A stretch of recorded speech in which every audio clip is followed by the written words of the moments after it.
What's up? Hey. So, here's the deal. Embarrassingly enough, in the month of June, I read 2 books. Yeah, you heard me, 2 books. And they were part of a duology, and it's all I read. I really intended on reading more, but life happens, and I read 2 books, and I worked 70-hour work weeks, and I haven't had a day off in 2 months. We're not going to talk about it. Anyway, I pre-booked my picks. Yes, I pre-picked my books for the month of July, and these are them. Pause for dramatic effect. Drum roll, please. Yeah, okay, so I pre-picked my July reads. We're going to talk about them, and at the end of the month, I'm going to do a wrap-up, and that's going to make me hold myself accountable because there is an end goal in mind, and I will finish all of these 5 books this month, or I won't, and then we'll talk about that too. But with that being said, this is my TBR for July. The first book I have is from the Booker Prize long list. No, it was shortlisted. This was shortlisted for the Booker Prize this year. It didn't win, but it was shortlisted. And that is The Employees by Olga Ravn. It is translated from Danish by Martin Aitken. And I'm very much a mood reader. And this month, I seem to be very in the mood to read a sci-fi book, to read several sci-fi books, actually. I've only been watching sci-fi movies. I watched 2001 the other day. Okay, wait, that might actually be the only sci-fi movie that I've watched recently, but the point is, I'm really in the mood to read about space, and I really don't want to read any big brain books this month. I really am in the mood for like comfort reads, so just short, nice, easy to the point books that are fun is really the vibe I'm going for this month, except 1 or 2 of them. Actually, I feel like everything I chose is a little bit heavy, but is good for escapism, and that's kind of what I'm looking for. I'm okay with like heavy and dramatic themes, but I don't want to think about my own life while I'm reading them. I want to think about other people and how they have it worse than I do. You know, that's the vibe we're going for this month, because June was a really bad month, like historically, comically awful. So, The Employees takes place on a ship with people and humanoid employees, which I'm assuming is robots. And that's really all I know about this book. I don't really know anything else. I haven't really heard anyone talk about this book. I'm assuming it's going to be similar to like Her by Spike Jonze and Clara and the Sun by Kazuo Ishiguro, where the whole point of it is kind of to reflect on whether, AI or robots or what have you are sentient and are capable of having their own thoughts and feelings and emotions. That's what I'm expecting from this book, and if that's what it's about, then I think I'm really going to enjoy it. So that is the first book on my TBR this month. The second one is depressing. I'm not gonna pretend it's not depressing. It could surprise me. It could not be as depressing as I expect, but I do fully expect this book to rip my heart out, and that is A Farewell to Arms by Ernest Hemingway. All I know about this book is I really wanted to read a classic this month, and I also really wanted to read like a really deep love story because I just need it. I need that to fuel my soul this month. I have been lacking in the love book. That's not right. I haven't read a book about love, like a genuine romance, in a good minute. Actually, it was in May when I read This Is How You Lose the Time War. That was the last like love story I read, and I really, really loved it. That book is actually on my favorite shelf now. It's one of my favorite books of all time. But I read A Sun Also Rises also in May, and I really enjoyed it. So I knew I wanted to read another Hemingway this month, and A Farewell to Arms seemed to fit the bill, so this is what we picked. I know it's about an American ambulance driver, and I know that he falls in love, and I know it takes place during World War I, and that's really all I know about this book. I'm assuming it's tragic because it takes place during World War I, and I'm ready for it. I've been seeing quotes from this book all over my Pinterest lately, and it just seems like something has been telling me that, like, hey, why have you not read this book yet? So, A Farewell to Arms, that is happening this month. I bought this book this morning, and it seems ridiculous, I'll be honest.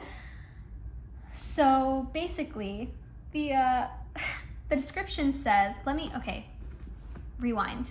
This morning, my best friend came over, and I was talking to her about how badly I've been craving matzo ball soup since I became a vegetarian, and how I have yet to find a restaurant that serves like a vegetarian version of matzo ball soup. So with that being said, I saw this book just randomly on like a sci-fi shelf, and I knew I had to get it. The description says, Cowboy Fang's Space Bar and Grill serves the best matzo ball soup in the galaxy and hires some of the best musicians you'll ever hear. It's a great place to visit, but it tends to move around, just one step ahead of whatever mysterious conspiracy is reducing whole worlds to radioactive ash. And Cowboy Fang's may be humanity's last hope for survival. So this is Cowboy Fang's Space Bar and Grill by Stephen Brust. Yeah, I don't think anything else needs to be said. I'm really just hoping that this book is a sci-fi book about a space cowboy who eats a lot of matzo ball soup. Is that what it'll be about? Who knows? But that's what I'm hoping for. I would really like for that to be what it's about. So that's what we're reading. I honestly might read this first. When I tell you that I have been craving matzo ball soup, I mean nothing. Matzo ball soup and French onion soup. Somebody needs to open a vegetarian soup like restaurant where they just serve really good vegetarian soups. I would go there. I would go there every day. Like a Panera for vegetarians, vegans, like vegetarian, vegan, soupery. Please, somebody please do that. I would be the happiest person on the planet. I'm sure it exists somewhere, but it doesn't exist in Jacksonville, Florida. So with that being said, yeah, Cowboy Fangs. I'm really excited to read this. So I really wanted to read a poetry collection this month, but I didn't want to read just any poetry collection. I really wanted to read something that I felt like would make me all comfy inside. And Anne Carson always makes me comfy feeling. So I chose Plain Water by Anne Carson. From what I understand about this book, it's told in the form of an essay. Or not an essay, I'm sorry, an interview. It's told, it's told as an interview with a 7th century poet. So say less. I love philosophy, I love old philosophy, I love poetry, and I love Anne Carson. So this checks all the boxes. I can't really imagine that I'm gonna any less than love this book. I'm assuming that this is gonna be in my top favorite books of all time after I read it. That's a lot of expectation, but Anne Carson never ever fails me, so I'm pretty confident that I'm gonna love this book. And then the last book we're reading, ladies and gents and gals and non-binary folk alike, we are reading Cloud Atlas by David Mitchell. I can't believe I've never read this book. I am a huge sci-fi fan, but I'm also basically anytime something has either won the Booker Prize, been shortlisted, or been longlisted for the Booker Prize, it's very rare that I don't like those books. It seems to be whoever is curating the Booker Prize is in my brain, my subconscious, and is pulling out books that I will enjoy because I almost consistently love them. So the fact that I haven't read this book and it's so popular and it's a sci-fi book and it was a finalist for the Booker Prize is insane that I haven't read it, but that changes in July. I honestly might read this first just to get it over with. I don't know, it's huge. It's only 500 pages actually, which is not huge considering the books I read this month were both almost 1,000 pages. Surprise, it's a duology. I'm gonna be doing a review on them, don't worry. But yeah, so that's 2,000 pages in the span of I don't know. I read I read the first book in 3 days, and then the second book, both of my jobs ended up having people out sick and with COVID and on vacation, and it was just a mess. So I was working a lot of extra hours at both of my jobs this month. So it took me a lot longer to read the second book, but still, the first book is like 800 pages and I read it in 3 days. Like, I can obviously read 500 pages quickly enough. It's just a matter of if I want to start out with something this big after I've already read 2 really long books in sequence. Like, I really don't want to put myself in a reading slump, so maybe I won't read it first. I also, from what I know about this book, it's like profound. Like, everything I've heard about this book, it's one of the best books of all time. It's very insightful, very like thought-provoking. I've also heard that it follows multiple perspectives. I'm pretty sure this book is broken up into parts from what I remember. And yeah, I'm like almost positive. Okay, yeah, so the first part is the Pacific Journal of Adam Ewing. So that leads me to believe that each section is broken down and it's a different person's perspective. So I don't know, that could be a little daunting and a little bit dense, but I'm really excited to read it nonetheless. With that being said, that's my TBR for this month. 5 books, I can do it.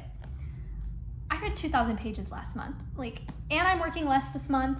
I'm not working like 70, 80-hour work weeks, so I definitely am confident in my ability to read these, but I'm gonna do a wrap up at the end of the month, and hopefully in my wrap up, I've read at least this many books. I might add to this, I might change the books I'm reading. Like I said, I am very much a mood reader, so I could, in a week, it could be a week into July, and I could be like, you know what, actually, I do not want to read any of these books, and that is completely fine, and I won't read any of them, and I'll switch it. And then you'll see in my wrap up that I didn't read any of them, and you won't judge me for it because we don't do that here. Okay, yeah, so that's it. Have a great day. I will see you sometime later in the month. Bye.